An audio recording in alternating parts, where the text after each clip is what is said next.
Am I even live, dude? I think so. Okay, so I'm not used to this. I've never um I'm so lost. So I normally don't get on here. I'm just gonna talk. I normally don't get on here, but to do lives because lives scare me.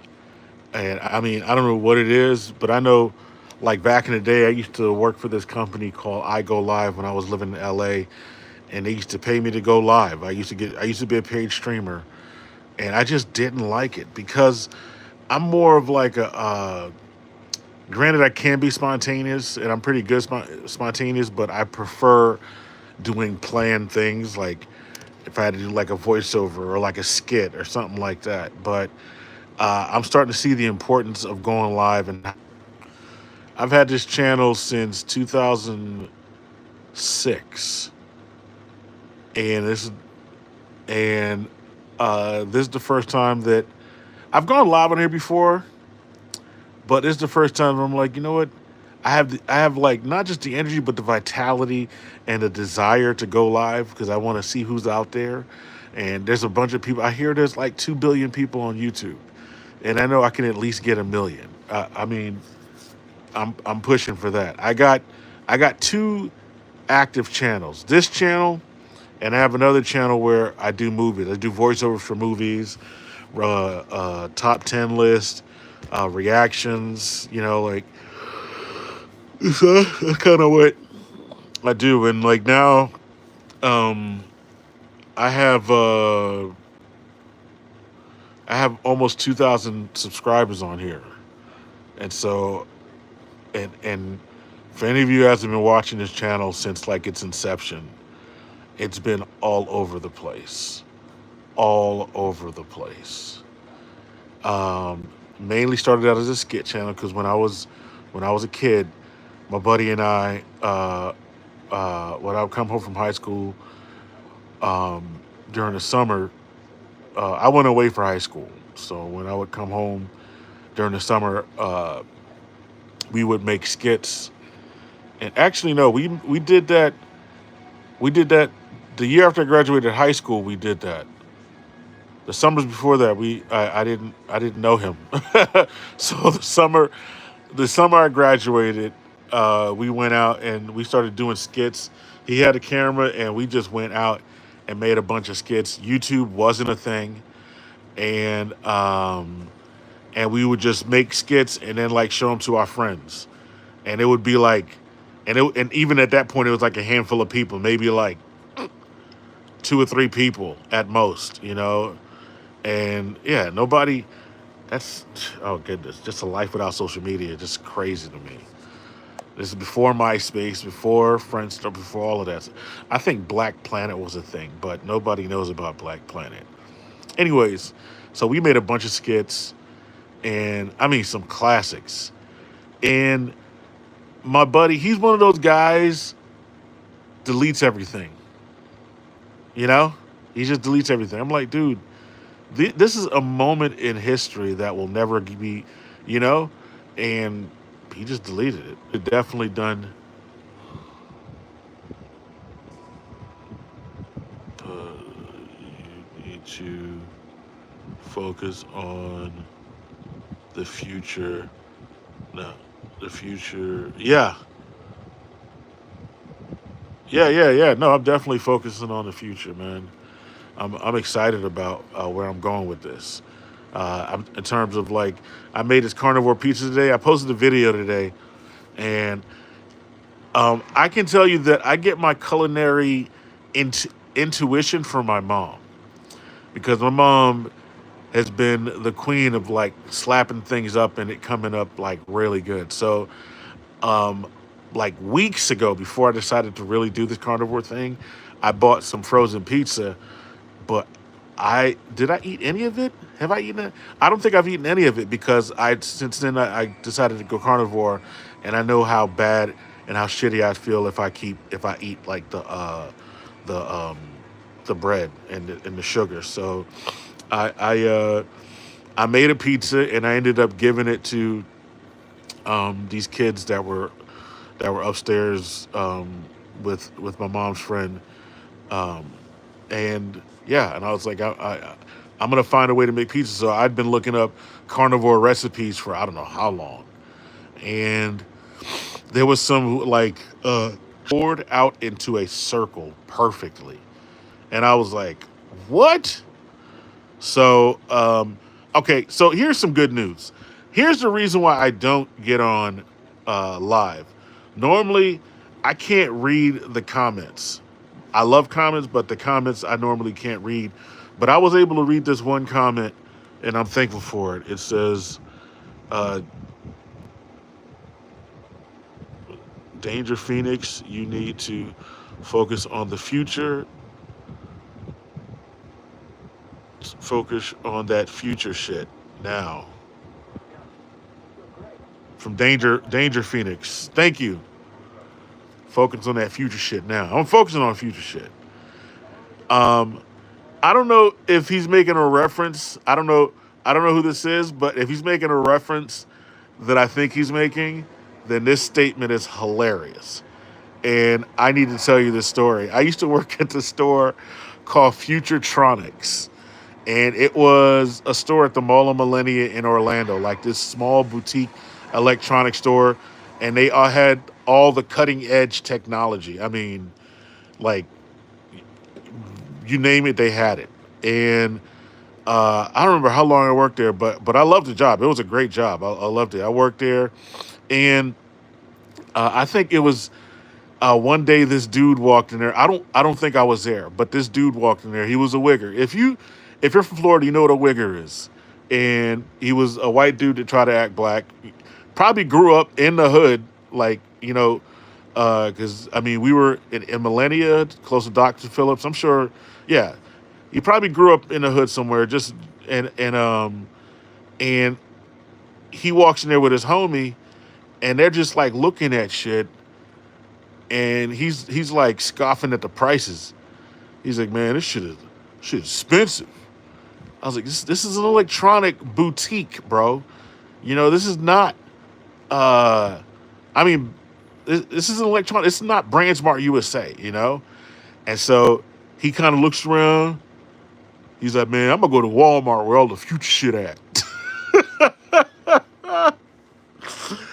I was, dude. I wasn't there, but somebody told me about this, and that shit had me dying. So it's always been like an inside joke among us all back then. And this was, oh my god, this is so long ago, 2008. Oh dang, yeah, 2008. So the iPhone was like brand new, and we had iPhones there. We had other technology there. We had portable DVD players, and there was one instance that I thought was pretty cool, where I had an experience with the black credit card. If you know what I mean by the black credit card, this was my second experience. So the black credit card is given to celebrities and athletes. This guy, I wish I remember his name. He was a baseball player, something Jones, and I think he was a white dude with red hair. I don't remember if he was redheaded. I know he was a white dude, and we had these headphones that were like $130 a piece, and he bought like six of them, and I was like, yeah, it costs this much, and he handed me this thing, and I thought it was a weapon, and I'm like, and he's like, you don't know about that? I'm like, no. He's like, this is the unlimited card. I'm like, unlimited? Like, you buy anything? Pretty much. I'm like, holy shit. I was like, that's dope. So I swiped it. It's like a, my first experience with the card. I wasn't distracted by the card, because I was too focused on the person. This person, I don't know how to say it. They're not really a celebrity, but they are well known. This person was the granddaughter of Al Capone, and she was like uh, obviously Italian, but she was half like Colombian or something like that. And She was a little older, but I thought she was really cute, and she had a baby and stuff, and I was just like, I was always like when I first saw her before I even knew her name, I was like, oh wow, she's pretty, and then she handed me the card, and I said Capone, and she looked at me, she was like that, and it was so crazy because this is crazy. I lived in a house across the street from Al Capone's house. Al Capone has a house in Sorrento, Florida, or had a house, and I lived in a house across the street from there. And the house that he lived in looked like a cottage from a fairy tale. It was so crazy, and uh, it, I loved that house that I stayed in, and I wish I had taken pictures of it. Well, yeah, this was back in 2005, so I didn't. There was no iPhone. I didn't have. I think I might have had a Nokia then or something. I don't know, but dude, that was so crazy when when the realtor told me that. Or no, my the realtor told my parents, and my parents told me that was my dad told me that was Al Capone's house, and I think there was like an airport behind there or a landing strip or whatever, and that was that was probably what some that was probably the best. Man, I want to say that's probably the best. I stayed in that house for probably like 6 months. We were the first people in the house. I regret I regret leaving, and I left to go to this Bible college. Looking back, I shouldn't have gone, but you know, you get when you have a calling and you feel God's calling you to do something, you do it. And so I went and did it, and it was an experience. I met people who I wouldn't have, who I otherwise wouldn't have met. So I'm glad that I widened out my social base. There's a lot of people that I know because of the way I traveled, and I know that there's more traveling on my bucket list, and I know that um, if I do get a girlfriend or end up getting married, she's got to be one of those soldiers, man, ride or die.